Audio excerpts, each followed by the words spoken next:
pupils of Juanayili D Basic School in the Nanumba North Municipality of the Northern Region risk their lives every day to and from school. The school is a ticking time bomb, leaning dangerously with deep cracks on the verge of collapse. When it rains, teachers stay away, fearing disaster. Yet children like Joseph and Pigri brave the downpour, clinging to the hope of being educated. Emmanuel Jivenu reports.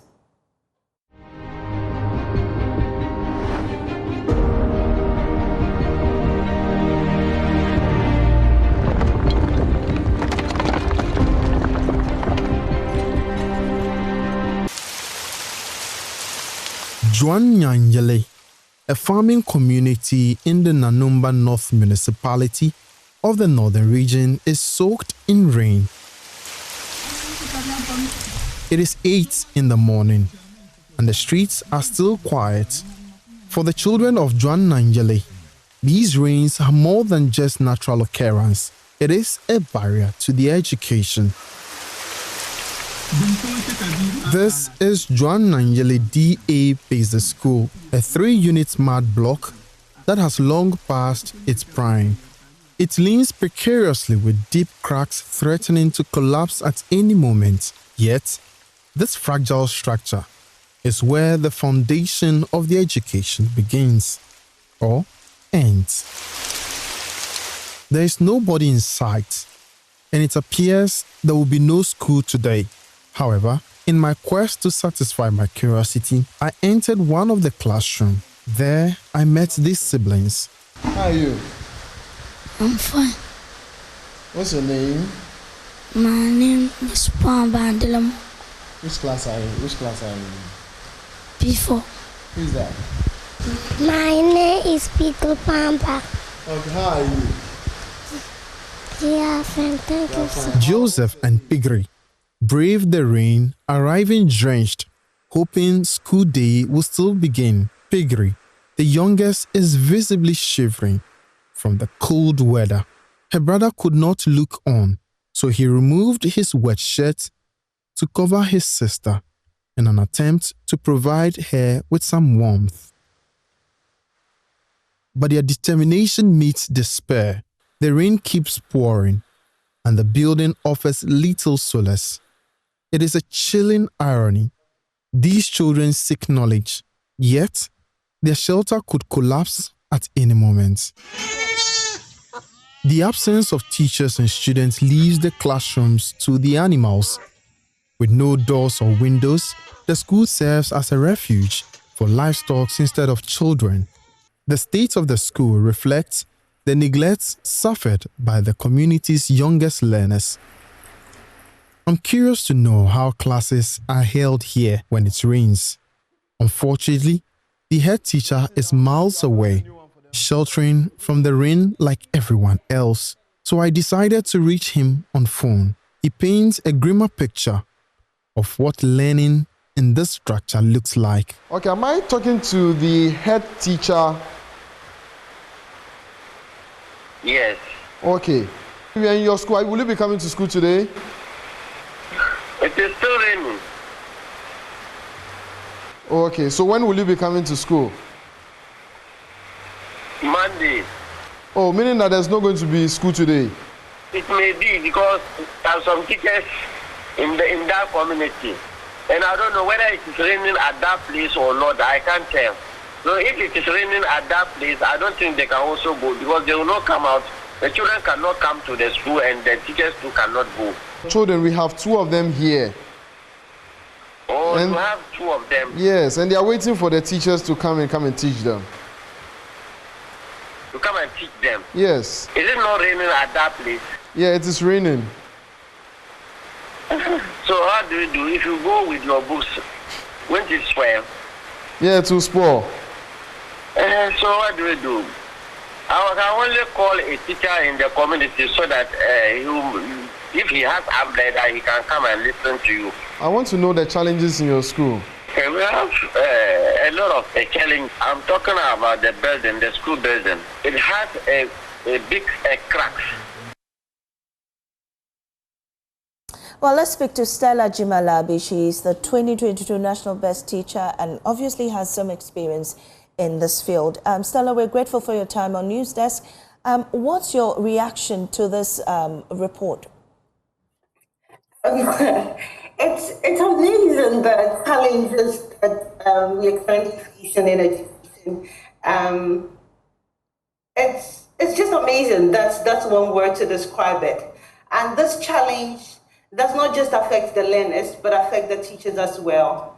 And I've just put everything. When I was watching the video, it just brought my mind to just one thing. And that one thing was said by Maria Montessori. And Maria said that the environment must be rich in motives, which lend itself to activity and invites the child to conduct his own experiences. And so if the environment is not rich in motives, if the environment is not motivating the learner enough, if the environment is not motivating the teacher enough, then the change that we seek or the development that we want to embrace cannot happen. Because one, the teachers are not motivated. Two, the learners are not motivated.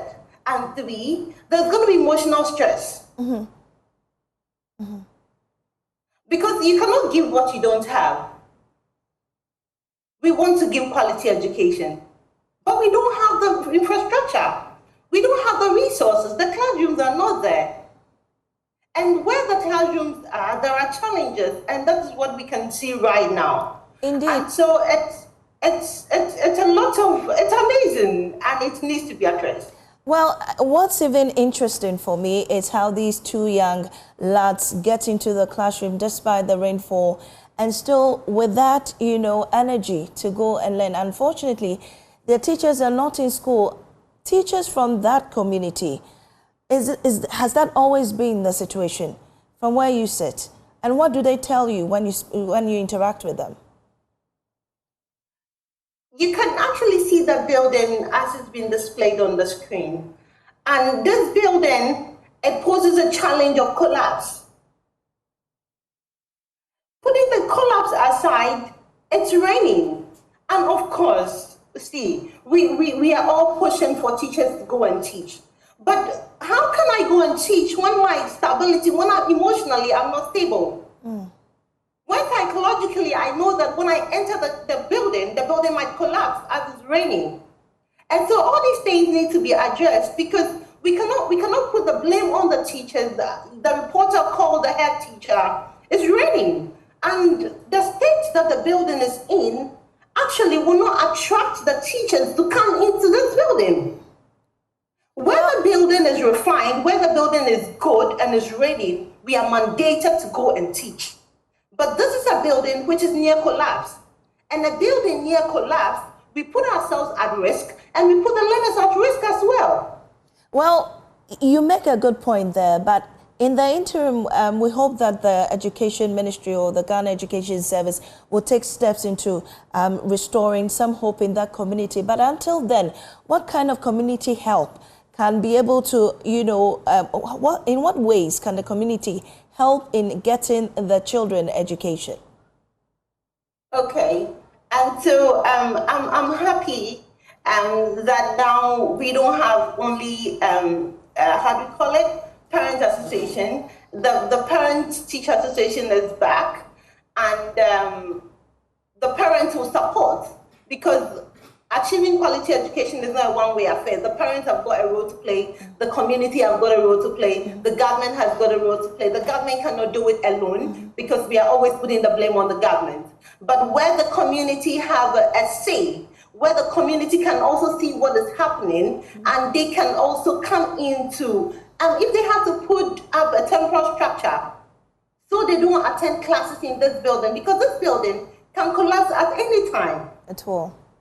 Yes, and so the community at this point, I'm sure they are watching, they are seeing. And when the children become, it takes a whole community to raise a president. It takes a community to raise the next Kofi Annan, to raise the next Obama, to raise the next Stella, to raise the next you, who is reporting on the television. And so if the community can also see, which I'm sure they are seeing, and they will also come on board, then they can all help to address the challenge that we are facing. Because if we say that we are waiting for the government might be doing its own bit. But the community can also come in to support the situation. Well, Stella, this is actually, I think it's a wake-up call to all agencies to come on board to support, because the people there cannot do it alone. And so those who have the wherewithal, this is the time that we need their support to come in. If they have to construct a new building for them, a temporary structure, where the children will be safe, where the teachers will be safe. I'm more particular about teachers, because if we are not sound, we cannot give what we don't have. Well, okay? Indeed, Stella, the president on his State of the Nation address indicated that they're going to ensure that in rural areas, teachers that are posted there will have at least a 20% increase in their salaries, as well as accommodation made available for them. Does this suffice in this situation? Yes, we are praying that it happens, because it will also serve as a motivation for the teachers in the rural areas to keep doing more. And those in the rural areas are doing amazing. Some of them are doing amazing. And the 20% will also come in, then pushing them and push them to keep giving their best. What I want to add is that sometimes we always look at one side. I'm in the village. You are in the village. What are you doing in the village? Yes. What impact are you making in the village? You can be in the village and do nothing. Indeed. So it's a reminder and it's a challenge that those who are in the villages, those who are in the remote areas, as the 20% is coming, it'll push them to keep giving their best and then keep doing more. Thank you so much, Stella Jimalabi, a former national best teacher. We're grateful for your time on News Desk.